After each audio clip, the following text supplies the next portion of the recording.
Question number 15, this is a theorem. ठीक है, इसको थियरम आप कहेंगे। और ये ऐसा थियरम है, देखो जहां पे भी कोई भी थियरम अगर इफ एंड ओनली इफ वाली होगी तो वो बहुत इंपॉर्टेंट होगी और स्पेशल होगी। तो अब देखो यहाँ पे एस गिवन है आपके पास u1 u2 and so on un, which is finite set of vectors. Then we have to prove here S is the linearly dependent if and only if u1 is equal to 0 or uk plus 1 belongs to span of u1, u2 and so on uk for some k जो होगा between the 1 and n, जो भी k होगा इसके बीच में होगा। जो ये थियरम है, you can use this theorem as a definition of the linearly dependent. LD की डेफिनेशन की तरह भी आप इसको यूज कर सकते हो। S is linearly dependent if and only if या तो उसमें जीरो वेक्टर हो, ठीक है, एक्चुअली यही तो है इफ एंड ओनली इफ, या मैं अब यहाँ पे लिखने का तरीका डिफरेंस है। सपोज अब देखो u1 u2 जितने भी वेक्टर है वो किसके, s के। अगर सपोज चलो यहाँ पे s मैंने लिख लिया, इस ऐसे रिप्रेजेंट कर रहा हूँ u1 u2 and so on un, ठीक है। तो s is linearly dependent if and only if या तो कोई ui 0 या यहाँ पे पर्टिकुलरली u1 को 0 कर दिया। अगर जैसे ही जीरो वेक्टर इसके अंदर आएगा तो zero vector can be written as the linear combination of non zero scalar. तो ये हम लिख सकते हैं जीरो को, तो ये एलडी हो जाएगा फर्स्ट टर्म। अगर दूसरा या तो uk plus 1 belongs to span of S में आ जाए।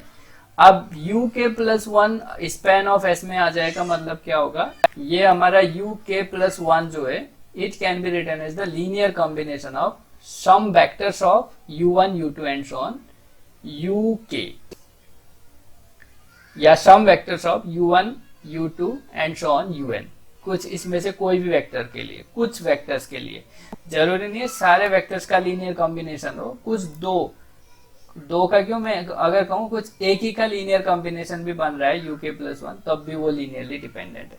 अगर ये एक दूसरे पे लीनियरली डिपेंडेंट है, या एक दूसरे पे लीनियरली डिपेंडेंट का मतलब हुआ कि एक दूसरे का स्केलर मल्टीपल है, तो पूरा s जो है लीनियरली डिपेंडेंट हो जाएगा। इट मीन्स अगर ये जो है a1 u1 and so on a k plus 1 तक है तो मैं a k u k तक मैं ले रहा हूँ, ठीक है। और ये k जो है हमारे n और 1 के बीच में है। टोटल वेक्टर तो n है तो k हम इसी के बीच में ले लेते हैं कोई, तो ये मेरा लीनियरली डिपेंडेंट हो जाएगा। तो as a definition you can use this theorem. This is the definition of linearly dependent, ठीक है। और सेम थियरम का स्टेटमेंट है, ऐसे भी लिखा हो सकता है। इसमें क्या कह रहे हैं, s is equal to u1 u2 and so on un. This is the finite set of vector.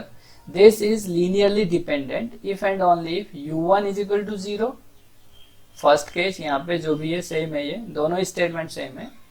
और सम uj, ठीक है, सम uj is a linear combination of the preceding vectors u1 u2 and so on uj minus 1 और j is equal to k plus 1। Of course ये same है, दोनों statement same है। अब actually यहाँ पे क्या होगा, uj क्या होगा, linear combination of the preceding vectors का है। It means the uj belongs to span of this u1 u2 and so on uk।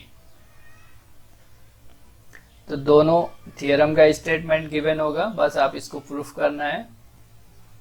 So you can see here the proof, simple है, p imply q, q imply p। Suppose s is linearly dependent, then we have to show या तो u1 0 होगा, clear है, या there exist some k such that uk belongs to uk plus 1 belongs to span of this one. तो जो हमने proof करना है, इफ u1 इक्वल्स टू 0, अगर u1 इक्वल्स टू 0 हो गया, ठीक है, तो we are done. Given s is LD, या तो u1 0 होगा, कोई भी लीनियरली डिपेंडेंट गिवन सेट है या तो उसके अंदर कोई ना कोई जीरो वेक्टर लाई करेगा। अगर जीरो वेक्टर लाई नहीं कर रहा होगा तो ऐसे कॉम्बिनेशन हम देखेंगे जो कि वो किसी दूसरे वेक्टर्स के लीनियर कॉम्बिनेशन के फॉर्म में हो। तो ऐसे वेक्टर हमें देखना है यहाँ पे। सपोज यहाँ पे uk which is the linear combination of these all. So if u1 equals to 0, we are done, nothing to prove here. If u1 is non-zero, then we have to show here there exists k where the uk plus 1 belongs to span of this. So we are doing here contradiction proof. Let there is no such k. हम मान के चल रहे कोई k जो exist करेगा ही नहीं which satisfy this condition. So let there is no such k such that uk plus 1 belongs to span of this.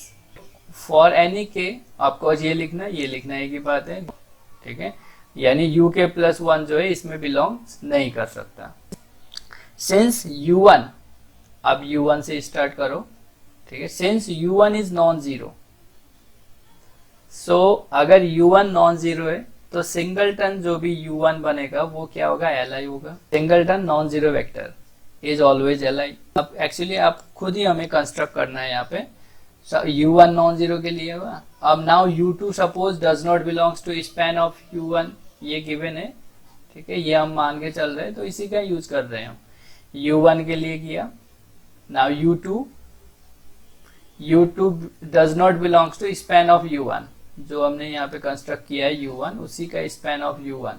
तो अगर ये स्पैन में नहीं लॉय करेगा तो ये इसका लीनियर कॉम्बिनेशन नहीं होगा, और u1 ऑलरेडी li है तो u1, u2 भी li हो जाएगा, ठीक है। तो again u3 does not belongs to span of this u1 and u2। अब देखो u1 u2 का कोई भी मतलब स्केलर मल्टीप्लीकेशन नहीं है, और u3 इन दोनों का नहीं है। It means u1, u2, u3 is li. Similarly, uk plus 1. So uk plus 1 does not belongs to span of u1, u2 and so on uk. So u1, u2 and so on uk plus 1 is li. Contradiction proof ले रहे हैं हम। So un and so on, अब uk plus 2 के लिए clear है, and so on un के लिए, क्योंकि there is no such k exist which satisfies this condition. So there is un does not belongs to span of u1 and so on un minus 1. So it implies u1, u2 and so on un minus 1 comma un. This is li. So this is nothing but the set S. Given set ऐसे ही है ये, because they all elements are of S। तो ये S li आ गया, but given here S is LD, ये तो गिवन है। सो अगर S LD है, this is contradict to there is no k such that we satisfy this condition, therefore ऐसा k एग्जिस्ट करेगा, ठीक है। अगर नहीं करेगा, हम देख रहे हैं नहीं करेगा तो वो क्या कर रहा है, S को li बना दे रहा है, लेकिन S गिवन है LD, therefore it gives us the contradiction. So there exists some k which satisfy the condition this. Now conversely भी करना था इसमें, सिंपल है conversely, तो 2 लाइन का है। Conversely suppose u1 is equal to 0, so we are done।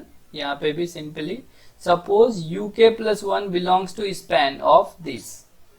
so uk plus 1 अगर span of this है तो हम क्या लिख सकते हैं, so there exists scalar a1 u1 plus a2 u2 and so on ak uk is equal to uk plus 1, ठीक है। इसको लेफ्ट हैंड साइड में ले आओ तो इसका कोफिशिएंट -1, दे ऑल सब लिख दिया मैंने, इसको लेफ्ट हैंड साइड में ले आया तो ये क्या बन गया, ये। तो a1 a2 and so on ak के किसी भी वैल्यू के लिए अगर ये सारे 0 हो भी गए, this is the non zero, so this is the linearly dependent. So S is the linearly dependent because this is the linearly dependent. ठीक है, ये तो लीनियरली डिपेंडेंट हो गया, और ये एलिमेंट्स किसके है, एस के ही है, तो छोटा अगर लीनियरली डिपेंडेंट है तो बड़ा एस भी लीनियरली डिपेंडेंट होगा। अगर ये सारे एलिमेंट एस के भी हो गए तब भी लीनियरली डिपेंडेंट है, अगर कुछ एलिमेंट के लिए भी लीनियरली डिपेंडेंट हो गया ये, तो एस बड़ा वाला लीनियरली डिपेंडेंट।